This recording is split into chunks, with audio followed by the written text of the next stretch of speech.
Hello. Hello, hello, hello. I hope everybody is doing well out there. Oh no, I'm getting the feedback. Oh, Start. that's fun. Let's do this. Just close that out. Now let's try. Check, check, check. Check, check, check. Check 1, 2, 1, 2. I think we're good. All right, sweet. What's up, everyone? Episode 26. We've gone through a half a year. Oh my gosh. I didn't know I'd still be alive. I'm just going to tell you that right now. Nice. Yeah, so today, talking about seasons, yearly cycle with ball pythons. All the different seasons and all the different cycles that go on. And yeah. I think we're also maybe towards the end. I'll do some AI stuff as well related to it. Yeah.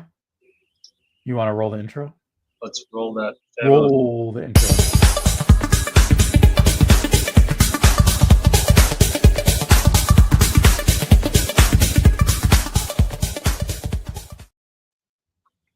And we're back. Like, share, subscribe.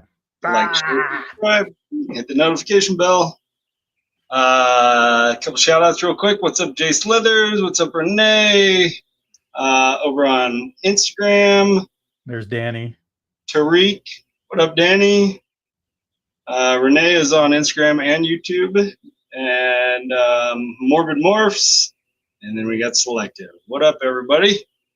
What up, what up, what up? All right. Start off with how was your week? Week was busy. I had 2 weeks ago I was off work, so it was pretty laid back, and then I got back and it was chaos for catching up and then realigning everybody. A lot of stuff changed while I was out. So I had to redo a roadmap, look at our whole product schedule. So that was pretty crazy. Kind of doing it still this week, but not with our print products. We're also working on a digital product. So I'm doing it with that this week, along with all the other craziness that's going on. We're up 1,000 ball pythons on Morph Market over the last week, 1,024 to be exact, but we are still down 5,157 over the last 24 weeks. That's crazy. Yeah, I mean, like, I think it's a lot of people getting rid of breeder ready animals and all their hatchlings. I don't know, like, if this peak is going to be lower than the previous peak and then valley ends up lower if it's on a downward trend overall, but we will find out together. Yes. As the weeks go on. Did a lot of AI work. Actually, if you go back to, I posted a little bit ago under the Breeder Underground in the chat here. There is a link to a custom GPT I made for ball python market data. I am going to post new data every 2 weeks in here. And this is open for everybody with the link. So you can go here and play around with it to your heart's content. And at the end, I'll walk through it a little bit because I tried to make it really simple in terms of there is one question you can ask it at the beginning, which is a button that says, help me start. And then it asks you a couple questions and you just answer the prompts and you can get what you need. So let me know how that goes. If you have any questions, comments, think you found a bug, let me know and I'll fix it or at least look into it. Like, I know Trevor hit me up because he was looking at a snake and there was a point where it was telling him it was available for like $250. And it turns out the 3 days of data where it was $250 is the snake was on auction for those 3 days. And so it dropped. So I had to fix up some logic, but that's all done. Also, real quick on that. Yeah. For anybody that's not live with us, they can't click on that. That's not a clickable link, right? You wanna post that to IG or something? I have no idea, man. It should be clickable in comments. I don't know. I I think don't know how this shit works, man. I don't think people can copy and paste. I don't think they can click. God damn it. Yeah, so that might be something you post Yeah, to. but you can view the comment roll even if you're watching back alive, and you should be able to copy and paste it from there, not from the video, but from the actual text chat. Yeah, if you're live with us now, right? No, you can watch the video with the live chat. Oh, you can. Okay. Yeah. Or you can just go follow Critical Hit Exotics on Instagram, and maybe he'll post it on there if you're lucky. Yeah, maybe. Maybe. At some point. Maybe tomorrow. I don't know. Maybe. We also started a public community in Discord, and there is a link for that in the chat as well. So you can join that. If you are a Colorado native, let me know. And I have extra channels for Colorado people, and I was thinking about adding some regional channels as well. So, anyway, other than that, this week I should have that Ultra Mill clutch hatch. So I got 3 eggs from that. Nice. Fingers crossed I get some Blackhead, Mystic, Spectre, Ultramel something. So we'll see. But other than that, it's pretty laid back and normal stuff going on. So can't really complain. What about you, Trevor? Oh boy, did we have some fun this weekend. So I've been talking about it for a little while, but the rodent move finally happened. Josh came over, and we killed ourselves on Saturday. So all of the rodents went into the other room in the basement. We had to go level by level, and that was a lot of fun. A lot of fun. We even had to take the trim off the door to the basement. So that Man, yeah. The all new watering system is all hooked up, which is absolutely sweet. I don't have to carry 5, 6 5-gallon buckets every couple of days into the garage. So that's sweet.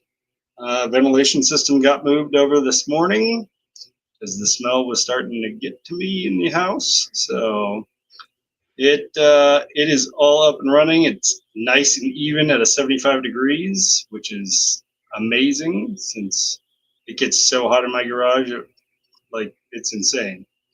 So I'm pretty stoked about that. Work stuff is always fun. In fact, I'm still in my work shirt. That's good. Yeah, there you go. I am going in the wrong direction of downsizing again this week.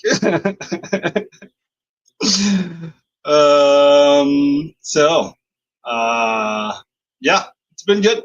It's been good. all right. But, and the boys started school, which was fun.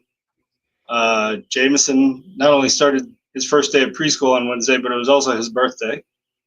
So he turned the big 4. So it's been a blast. Been a blast. Yep. I had all 3 of my kids go back to school too. Yep. We're still at 2 in elementary and 1 in high school. Next year, though, will be the 1 in high school, 1 in middle school, 1 in elementary. So I'll have to do 3 different school drop-offs. That's why they invented Uber for kids. Yeah. Hey, Trevor. Yes. I think we have a new segment here on the show. We do have a new segment, Josh. Why, thank you for bringing it up. Yeah. What up, James? What up, Brian? Brian is over on Instagram, Brian Gundy, and Ophidian's also over on IG as well. So what are we doing? Our like 48-hour deal? 48-hour special right here on Breeder Underground, starting at 8:30 MST Monday night through 8:30 MST Wednesday night, we got some deals. Smoking hot deals. One apiece. One apiece. Go for it. You can go All for right. it. So I'm going to go first. So I have a female clown. Female clown, straight up. She's 485 grams, $125 plus shipping. Next 48 hours. This is from my first clutch ever. I have a couple other animals from it. I have a spot nose het clown male and a pastel spot nose clown female as well. The pastel spot nose clown is about 500 grams. If you're interested in those, hit me up. We maybe work something out. But yeah, really nice. Still pretty bright and red on the head. 500 grams, just about. Doing good. So hit me up. 125 plus shipping. Next 48 hours. All right. Mine is not as cool as Josh's, but she's still cool nonetheless. We're going to go with a female 450 gram Pastavi. For the next 48 hours, she's $50 plus shipping. She is beautiful. This lighting and this background is messing her up, but she is awesome. Oh, there we go. There you can see a little better.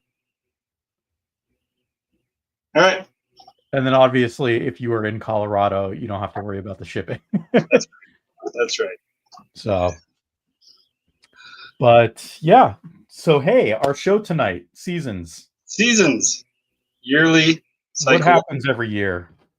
Oh Coming my God. from people in Colorado where there's kind of like two seasons. Yeah.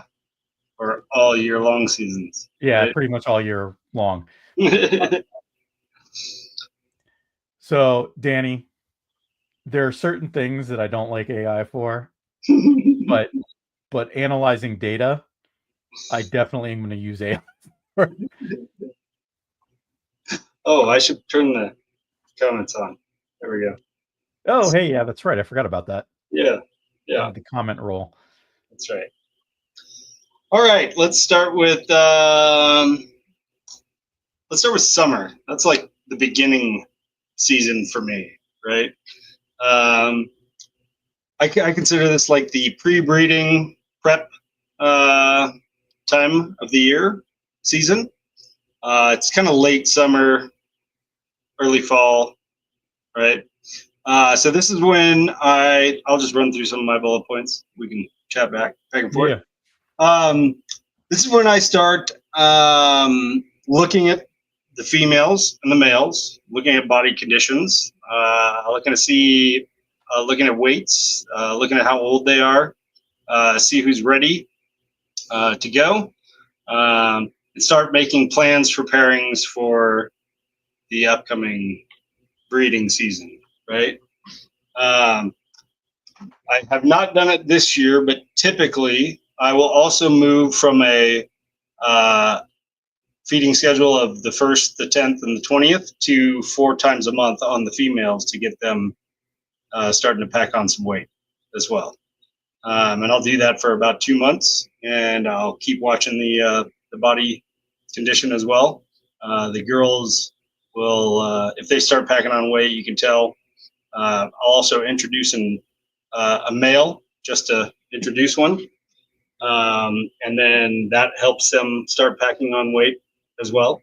So that's kind of the season that I'm in right now, and what I'm doing for my girls, my adults.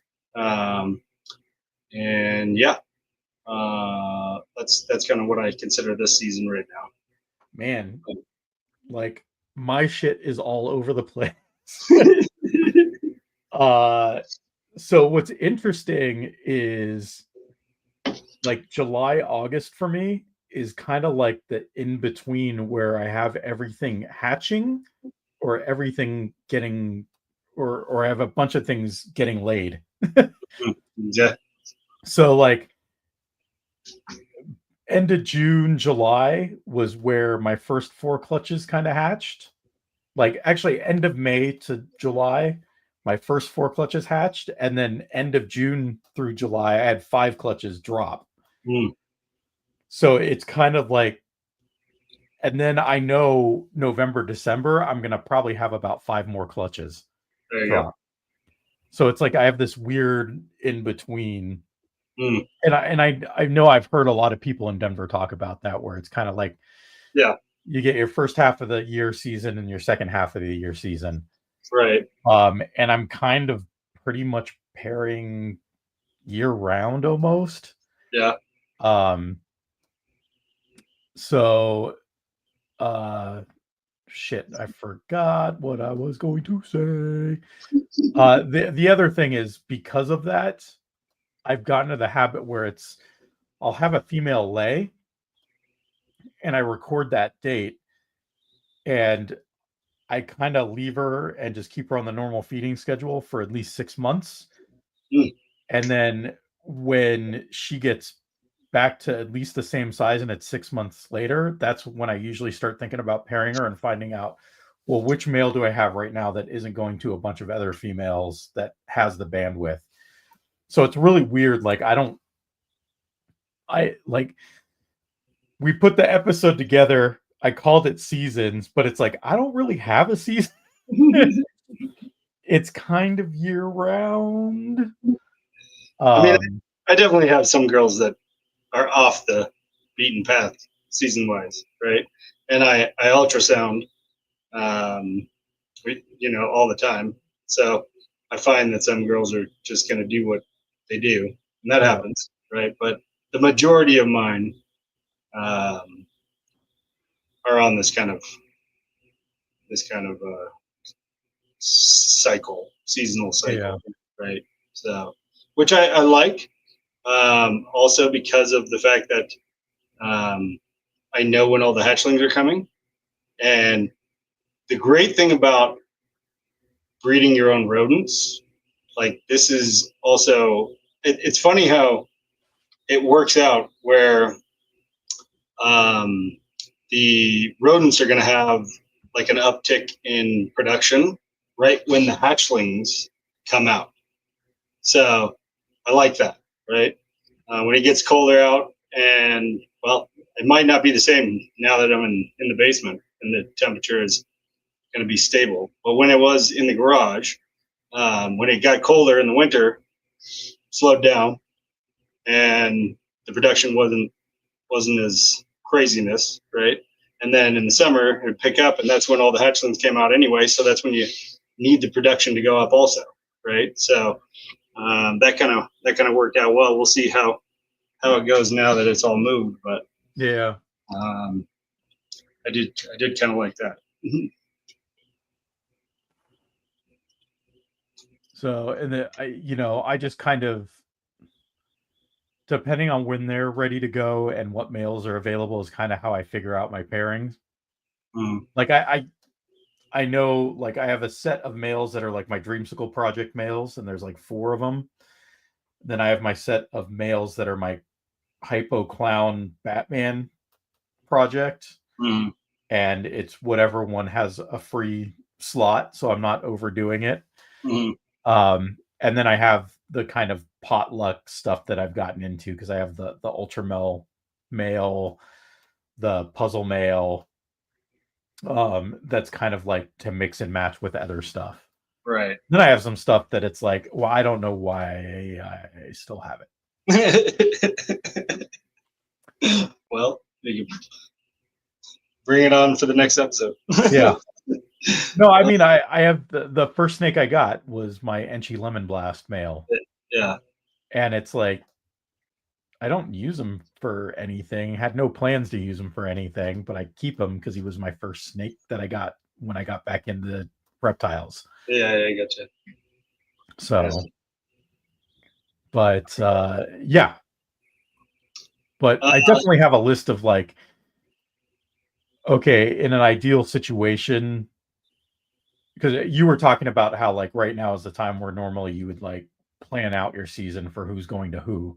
mhm, I definitely have a list of like in an ideal situation, I want this male to go to these 4 females next. Next, yeah. And we'll see how it goes. Mm. I don't have an ultrasound either, James. So I'm winging it. I'm just looking for the like cool off in the front, the stuff like that. There you go. I'm really people have told me how to palpate, but like unless the eggs are pretty big, like I haven't been able to feel shit. So anyway. All right. Season 2. Late fall through winter. Do you do temperature drops? Nope. Me neither. My room is the same temperature year round. Yeah. And that probably is one of the reasons why I have like just one big season Yeah. in my snake room, right? Is because Yeah. I don't try to simulate temperature drops or anything like that. Mm. It's interesting. I don't know if it's true, but I've heard this before from multiple old school breeders that because I ramp up the feeding and go to 4 times a month compared to 3 times a month, the girls get the feeling that there's an abundance of food and they start building at that time. So I don't do any temperature drops, but I do change up the feeding schedule, and I would say probably 60 to 70% of the girls that have been with me for a while, they adjust to that schedule, and that's how I get them onto that cycle. There are girls that I may have gotten like earlier this year that aren't ready for that cycle and that kind of stuff. But I feel like that probably helps too, because I only feed 3 times a month the majority of the year. And when I add in that extra feeder a month, maybe they feel like it. It's you simulate spring when everything is reproducing. Oh, look at all this food. Yeah, exactly. We got a question over on IG. Genetic Fusion says, how much success breeding do y'all have not doing temperature drops and just breeding? Pretty decent. Yeah, I mean, Colorado's weird. Genetic Fusion. My first season, I had 10 clutches. Yeah. So far this year, I'm at 9. Have you tracked the percentage? How many girls that you paired and how many went? So first year, I paired 13 and got 9 or 8 clutches. Okay. Technically 9. The last one laid at the very end of the year and didn't hatch until February. Okay. So, and then this year I'm probably on track to get, I think I paired 23 total, and I'll probably end up with like 16. There you go. Pretty good. I think I could definitely be more efficient with an ultrasound. Yeah. Just because I'd hit the sweet spot a little bit more, because I'm kind of keeping an eye on things, but like you miss stuff, or making sure to get in those last couple pairings, stuff like that. Definitely have noticed a few girls have reabsorbed, I think. Yeah.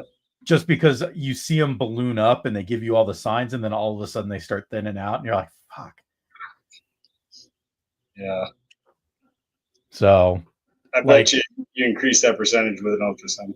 Oh yeah, for sure. Yeah. My first year, my goal was 10 clutches. I hit 8. This year was 20. I'll probably hit 16. So, I'm pretty close. Next year, I'm hoping for 32. There you go. We'll see what happens. But yeah, I think I'm doing pretty good. Nice. I'm not complaining. Cool. Where were we? Late fall, winter. No, we don't do. I don't do cooling either. That's just not how I roll. My basement is temperature controlled, humidity controlled all the time, 100% of the time. So it all stays the same. I don't drop temps on the racks. I don't do any of that kind of stuff. Right? Yep. I've already done all my pairing strategies, so I start doing pairings. I do pairings depending on what the girl looks like. I'll start pairing end of September, beginning of October, and I do one pairing a month. And I do one pairing a month per female, I should say, all the way until they stop locking. Sometimes that's January, February, whenever. So it'll be once a month. Now, obviously, for the males, sometimes they go to multiple females, right? So I try and cap out, like, I'll never breed more than one male to more than three females. Like, very rarely do I even go one male to three females, unless it's like a specific project, right? Like the Hypo Kiki project, right? I have three females, one male. That's the only male that I'm going to put to any of those girls, right? That male will see all three of those females. But other than that, I really, besides that kind of a situation, I'll only ever do one male to max out at two females, right? Yeah, the Hypo Batman project that I have here, I ended up kind of in the project. It wasn't really something that I was shooting for, but I ended up with because I got a couple bulk deals on animals. I ended up with like, oh, I got a lot of females for this. I should get a male. Yeah. And then I ended up with like 7 females in this project. I'm like, I have to get a second male because like, but I also want to say, don't underestimate the fact that like you should have multiple males for your projects. Yeah. I've definitely had males that have taken a while to figure it out. And if I didn't have an extra male, I may have missed a couple of those clutches. Yeah. So, or like sometimes, like, you have your females, you're getting them up to size. You go like, okay, my females are like 1,000 grams. I'm going to go get the male now and grow him out. You get the male, and then, either the female's blown up way quicker or the male just takes forever to grow. And you're like, shit, like females are ready to go and I don't have a male. Yeah. So definitely like my dreamsicle stuff. That's a majority of what I have. I think I have like 18 females in the dreamsicle project at this point between holdbacks and my adults. And I have 5 males for that project where it's just like, all of them will be ready at some point, and all of them are like visual 1 and het the other. Yeah. So it's like, a visual pied with some other genes and it's het lav, or it's visual lav het pied with some other genes in it. Right. That male in my clown, let me throw up Renee's question here. Do males stop eating during breeding? Yes, they can get worn out and they will go off food. That happened to the male in my clown project, and I had him going to like 6 females before I got the second male, and then I split him in half. And it actually took him a little bit to get back on food, and during that whole time I wasn't pairing him. So 2 of the animals in that project I think reabsorbed as a result. So they will go off food, and sometimes you cannot get them back off food. A really good example of that is if you watch Baker at Blue Line Morphs, when he spent all the money on the Stranger Clown Boy, and then it stopped eating, and he was struggling with it, and finally got him on the food. By the time he got him back on food, he already had a better male. Yeah. So yes, I definitely agree. I have backup males. I unfortunately I don't have backup males for some projects. Yeah. It's because I just don't want too many animals in that project. Like I'll have a 1.3 in a project, and that's all I'm going to have for that project, right? Like the Hypo Kiki project, right? I think it's a great project. I think it's cool, but I'm not trying to make 100 or even have a whole bunch of chances at that. It's the three, and that's it, right? So Depending on the project, like if you have a male that like stalls out and won't breed for you, I would just get a new male and get rid of the other male if you want to keep it 1 to 3. Um, the other exception would be something that fiscally you cannot afford to get multiple animals for, like if you have like a hypo monsoon thing going, or DG like something like that, it right, might be just out of reach to have multiple animals in that project. right. Sunset Clown, Sunset Yeah. Ultimates. Yeah, yeah, yeah. Cool. So that's late fall to winter for me. Um, I pair once a month. I feed just like normal. Back to the 3 times a month. On those, I only do the 4 times a month for those 2 months, right? Uh, August, September, and then back to the normal feeding, and then after that, we're on to late winter, early spring, where you're just monitoring, right? Getting ready for hatchlings, making sure that you got enough spots for them. that's that's a I don't know why, but that seems to be a issue for a lot of people out there. Make sure you got enough rack space. Make sure you got enough incubator space. That's probably a good move too. Yep. Uh, and I always plan, even though the average is 6 or 7 eggs, right? I'll plan for 9 eggs, no matter what, right? So make sure you got extra spots just in case every girl has 9 eggs, and you have huge clutches in your incubator. Try and plan for more, right? If you can afford it, that late winter, early spring is also a good time to buy your racks if you need them. Because it's really before everybody's hatchlings are hitting. And like if you wait until like June when the hatchlings are around the corner, everybody's hatchlings are around the corner.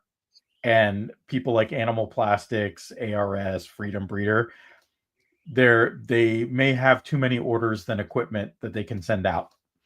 The best time of year is Black Friday sale. Yeah. Order everything on Black Friday sale. Expect it to take like 4 months to get to you, and it'll be there in time and allow you to build it in time for hatchling season to happen. Aside from like the COVID delays, yeah, Animal Plastics hasn't. The most I've waited is 8 weeks. Yeah, there you For a rack. Yeah. And like this last one, I probably should have ordered it earlier in the year, but I didn't. I was like, I'll do a couple shows and then just order a bunch of stuff. But yeah, like the the versatile rack that I got came literally 4 days before the next eggs hatched, which would have put me over in my hatchling rack. There you go. So, like, just squeaked by, and I have enough space now for the rest of the eggs that are in the incubator right now. KG, what do you mean nobody called you? I called, bro. Mom. I called. All right, I called. You didn't answer. You were napping. I knew it. I knew it. This time though, like the late winter, early spring is kind of my quietest time. Nice. Because pretty much by end of January, beginning of February, everything's hatched for me. Mm. And I usually won't see new eggs from my early breeders until like April. So like there's that 3 months really where it's kind of quiet. Gotcha. It's also kind of nice because there's not a lot of shows in that window either. Yeah. So it's just a good R&R time. What's up, Hey, Chase? what up, Chase? Over on IG, All City Serpents joined also. Hey, WIP Balls joined. Celtic Reptiles joined. Mark Middlestead joined. Rosalie's Reptiles joined. Yeah. hey, everyone. Hello, hello, hello. All right, cool. Then we had egg collection, hatchling prep. Then we go back to mid spring to late summer, which is recovery for the girls, maintenance, start prepping for the next year again. I Right? usually get my first hatchlings end of May, beginning of June. Yeah. It was the same both years so far. So There you go. that's usually my first clutches.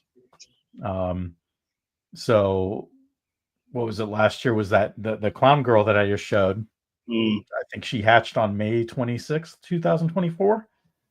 Um, and then this last year was a banana clutch. okay. That was beginning of June that hatched. Gotcha. Yeah, we can repeat the specials at the end. Oh yeah, for sure, Renee. But, for me, I know you have the ultrasound. Mm-hmm. For me, it's just as I'm doing my daily routine, I'm just checking the girls to see what they're doing. Yeah. Um, you'll get the girls that are up front bull wrapping or cooling off. Um, that's kind of usually a sign for me that something's going on. Yeah. Um, Usually I'll see girls eating, not eating a bit more because I feed every other week. That's Mm, just what I do. But you definitely see them bulk up. right. You know, I don't know. People say a glow. I don't know about a glow, but like definitely bulk up. Yeah. And you go, yeah, yeah, you're ready. You're ready. We'll throw somebody in here with you. Yep. There you go. There you go. Let's see.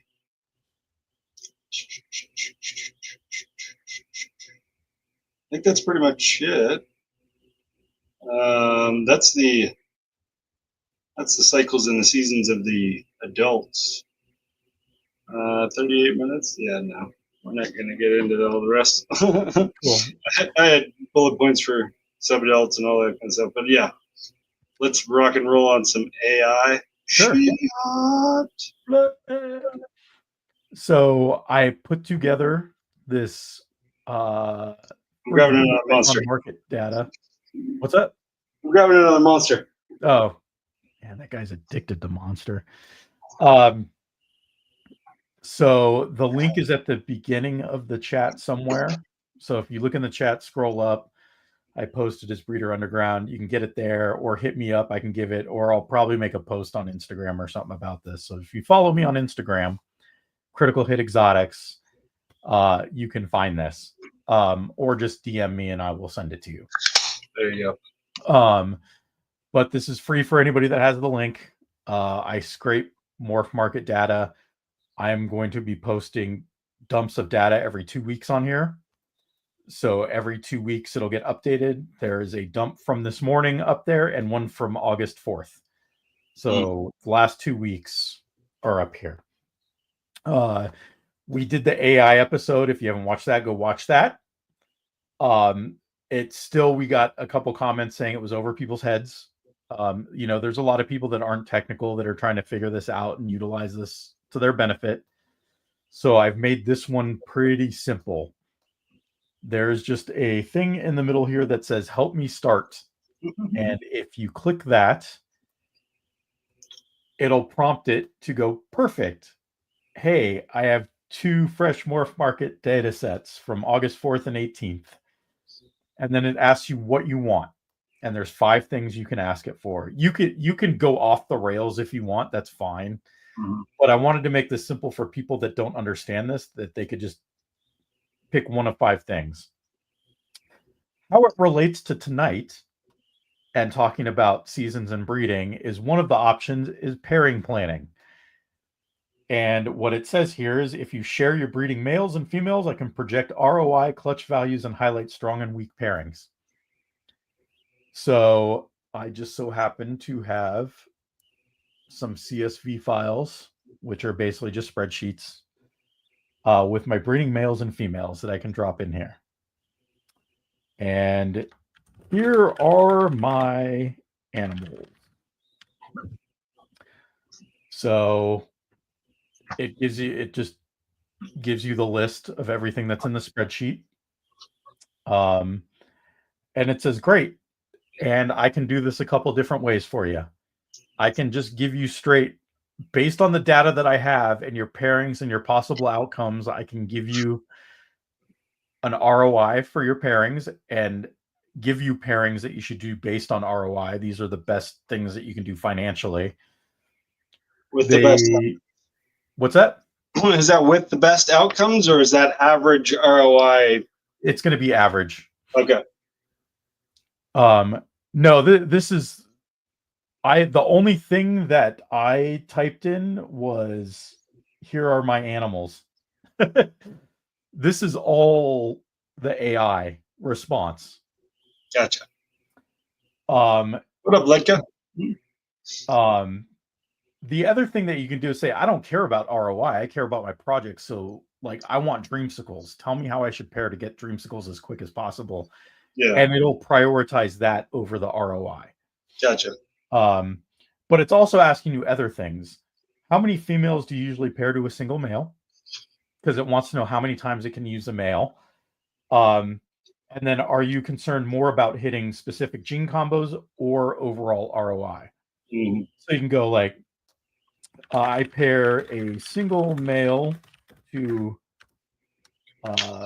3 females max, and I'm more concerned about hitting visual dreamsicles. It also knows the difference between recessive genes, incomplete dominance. It understands, like if I say dreamsicle, it knows it's a pied and lavender albino. It knows all this. So single male to 3 females max, I'm more concerned about hitting visual dreamsicles. And then perfect. Since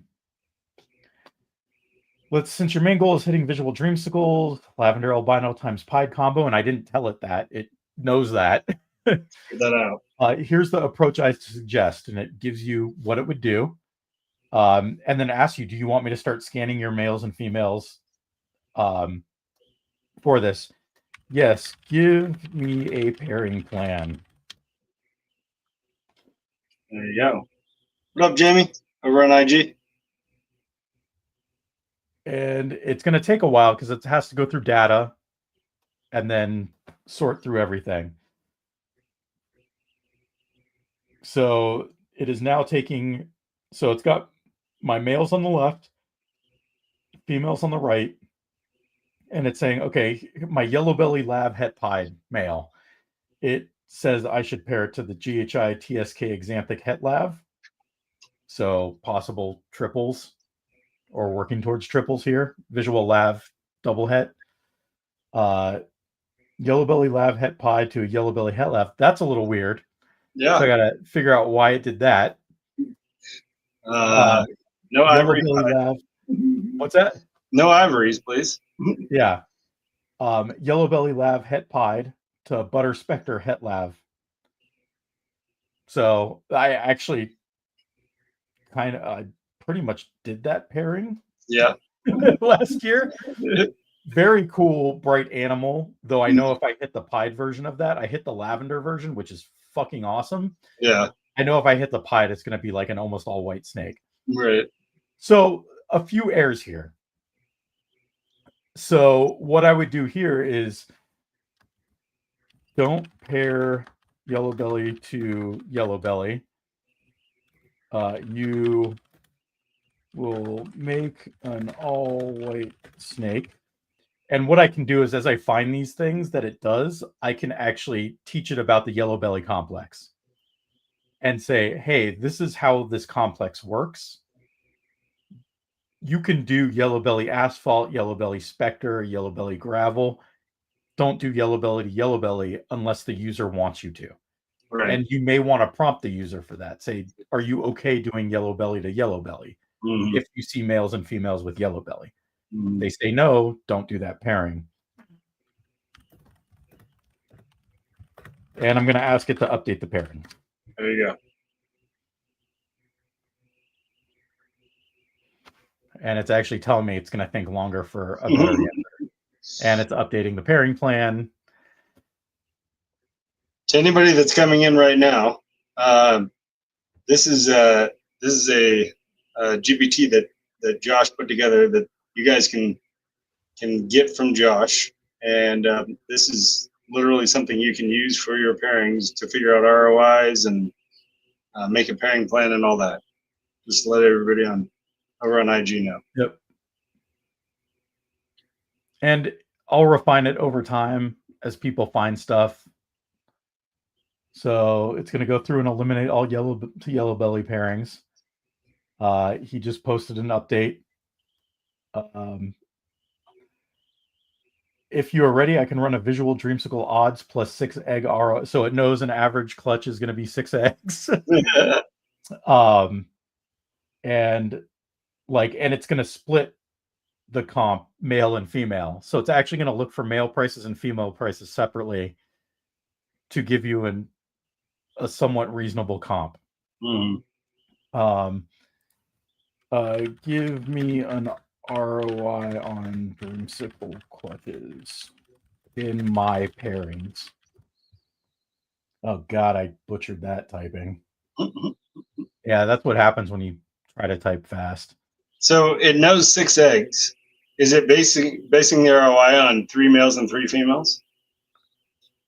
What's that? So it knows. Oh, yeah. So it's going to split the clutch, 3 males, 3 females. Okay. And then does it know 1 in 4, 1 in 16, 1 in 32? Okay. It understands Mendelian genetics. There you go. All right. I do catch it occasionally in weird shit. Like, it'll definitely get caught up on certain things, and I've had to fix certain things. Like obviously, like you talked to me about the auction thing that you discovered, which I fixed.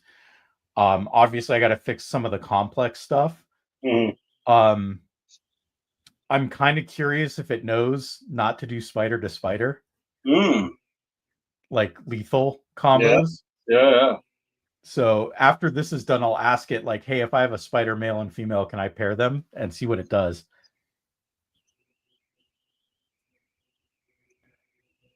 This would be... There's other interesting things that you can do that you wouldn't think about. So like the one bad thing about Morph Market is if you search for sold animals in your filter, you just get all 420,000 sold animals over the entirety of Morph Market, right? Gotcha. But what I can do is, because I scrape the URL for each ad, I can tell it which URLs are missing from the latest data from the previous one. Gotcha. Meaning that the animal is now sold on hold or just didn't get reposted for some reason, but they auto post, so it's really weird when shit disappears. Right. And so it'll go through and go like, hey, there are 225 missing. So it kind of gives me like okay, they're probably selling on average about 220 animals. Yeah. So the other thing that it'll do is usually it'll default to just the 2 genes. But I think it should prompt you to go, do you want another comp with additional genes in it? Okay. So like right now, market comps use latest snapshot, August 18th, Dreamsicle, Visual Lab Pied. Males, the median is $999, females, $1,500. This probably is taking anything with lavender and pied in it. It has to, yeah. This isn't just going to be lavender and pied. Right. Your best dreamsicle pairs, yellow belly times yellow belly avoided. I posted a table, Dreamsicle ROI, 6 egg, DS only revenue, latest market showing each male up to 3. Where is that table? Did it just update the one previously? Is that what happened? No. No. Where the hell did it post the damn table? So I'll have to figure that one out. It said I just posted the updated table. Yeah. But where? Quick take total males across the females. Dreamsicle capable pairings. Lav times het. Pied het times het.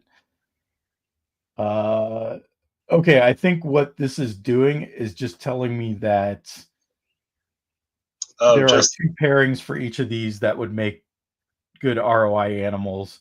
Yeah. But they might overlap. Let's see if we can deduce if it's pretty accurate. Pick one of those pairings. Here, let me. Blackhead OD Pied, Het Lab, Os-NG. I know where that guy came from. Yeah. Yeah, I wonder where that came from, Trevor. I don't know. I'd love to see that animal though. He's probably pretty cool. 2D. It's very small for me. 2 DS capable pairings. Dreamsicle. Okay. That's how it's shortening Dreamsicle to DS. Okay. Not Nintendo DS. Yeah, darn. Same math as above. 1.5 DS, 1874. All the DS compatible pairs came from the females. Labeled doublehead Dreamsicle in your file. OD doublehead dream, leopard doublehead dream. These give you the 1.8 DS odds per egg. 0.125, which becomes negative 0.75 dreamsicles per clutch on a. Wait, what? Did it just say you get negative 0.75 dreamsicles per clutch on a 5 egg assumption? Huh? It says around. Approximately. Oh.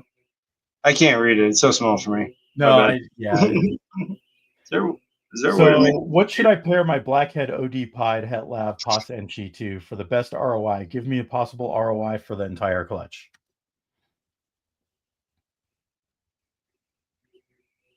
Let's see what happens. And then I want to do see if it thinks it can do a spider to spider. Okay.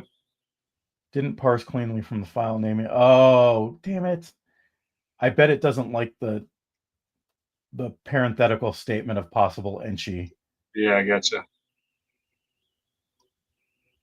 So I have an OD double het Dreamsicle female. I pair it to that. I get a 12.5% chance at Dreamsicles. 25% lavs, 25% pied het lavs, 37.5. So what's interesting here? No, that's right. That's right. Yep. So if a Dreamsicle median is 1249.50, 0.75 Dreamsicles expected. So it's giving me this Dreamsicle revenue, possible Dreamsicle plus the other ones, which it's averaged out like a lav het pied het lav, double het. So it thinks my total clutch estimate is 2,500 to 3,000. Now, if I hit blackhead in any of that, yeah, that's way off. Or super OD, or right, it's way different. And then it's like, okay, the Leo Yellow Belly double het dream girl, same base odds. Yeah, it's interesting that it doesn't include it's in the OD. Well, it said it was having problems parsing that animal, so it's having problems pulling out the genes. And I think maybe it's OD. Does it need to write out orange string? I think in my document I might have shorthanded BHOD. Okay. And maybe it's having a hard time reading that. Gotcha. So again, just shit you have to fix. Yeah. So it's basically giving me an ROI for the 3 clutches. My highest ceiling is coming from the Leo Yellow Belly, which I know is probably wrong. Yeah. I just need to fix that. Yeah. My safest ROI is the OD double het. Anything you put this male to that's at least double het dreamsicle or close will give you about 12.5% dreamsicle odds. Yeah. What up, Craig? So can I pair my spider male to my spider female? I'd strongly recommend not. Hey, that's good. At least it knows. So it's not giving people fatal pairings or it says, so when you pair a spider to spider, you risk producing a super spider. The next bullet point is the consensus in the community on Morph Market is that super spider is non-viable. There It's you go. considered an ethics red flag pairing. Well, it's good to know that it won't guide people down that path, right? It'll know better. Hopefully, if you are uploading all your males and all your females, it will also use that logic in its pairing plan. Yeah. To not do it, right? Yep. And again, this is something that I can also solve via updating its brain. Right. Because I can give it, hey, these things are lethal supers. These are things in the Bell complex. For the most part, it's been able to figure out its own, but obviously the yellow belly one was a little weird. Yeah. Maybe it's not seeing it. Maybe it doesn't know what YB is. It needs to be yellow belly written out. Yeah. OD needs to be orange dream written out, blackhead, right? Probably. And I know when it pulls from Morph Market, it's not shorthand, it is the full gene. So it's probably not making the connection. I can actually put that in its brain too. Like shorthand for blackhead is BH. BH, right. You know, stuff like that. Yeah. But you know, I can go back to this and go, let's see, from the latest data set on August 18th, can you give me a pie chart of the values of all the animals for sale? And it should give me I think I already set up the buckets for values in here too. 0 to, yep. So 18.4% of the market are animals from $0 to $150. 150 to 250 is 19.5%. 250 to 500 is 31%. And it just gets really small from there. Yeah. So like $0 to $500 is still 20, 50, 67, 68% of the market. Yeah. You can also do this. Show me the same chart for just GHI, the best gene of all time. Gotta have it. Gotta have it. So again, like 36, 59, 60, 70, 73% of GHI animals are sub $500. Yeah. That's not encouraging. Yeah. So we got to pump up those numbers. Yeah. Yeah.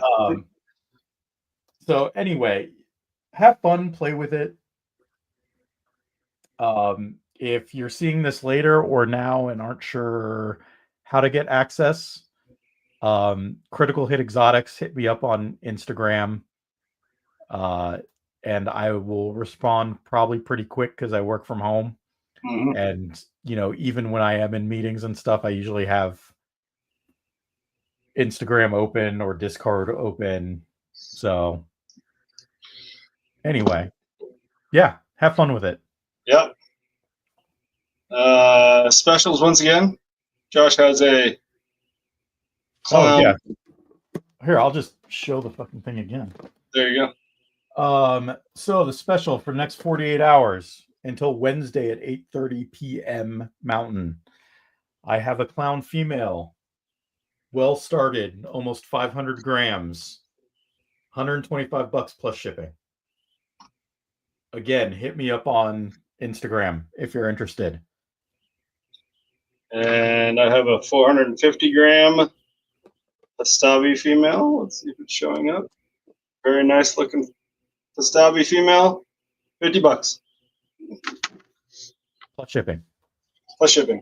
Plus your local. If you're in Colorado, Denver area, don't worry about the shipping. Pick it up for 125 for my clown or $50 for Trevor's Pastavi. Pastavi. There you go. And if she doesn't go, she'll go one of the shows. Yep. For sure. Yep. Cool.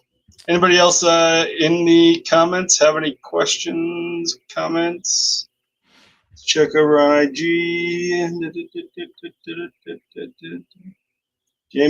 Jamie said, "What is this AI you are chatting about?" There's a lot. There's a lot to cover. We just went through. Go back and watch the episode, Jamie, on YouTube, Breeder Underground, episode 26. The brief synopsis is I put together a free custom chat GPT that I am dropping data from Morph Market in every 2 weeks that you can use to help plan your breeding year, see how certain trends are going for certain genes, certain animals, just the entire market in general.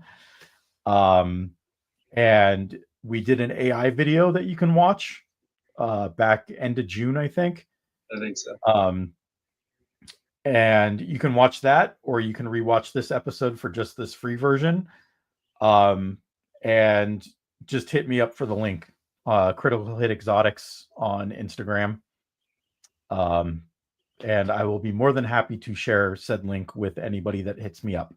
It is open for everybody. You can give the link to other people if you'd like. There you go. I don't care. And if you run into anything and are confused, just hit me up as well. And it's better that we give Josh as much feedback as possible so he can make it better. Make it better, make tweaks for everybody. Make it work for everybody too. So yep. Like, share, subscribe, hit the notification bell. Follow Josh at Critical Hits and follow Josh at Morph Market. Follow me on Ball Labs and Morph Market and Breeder Underground and all that kind of good stuff. What is next week? What is next week? Oh, jeez. Oh, that's grinding. Oh, the grind. All the stuff you don't see on social that you have to do with your animals. Oh, let's not. So not all the cool Justin videos with all the cool new gene combos. It's all the getting your hands dirty stuff. Yeah, there you go. The grind. All right. Well, it was fun. Yep. We're over halfway to 50. All right, all. See you guys next week. Have a good night.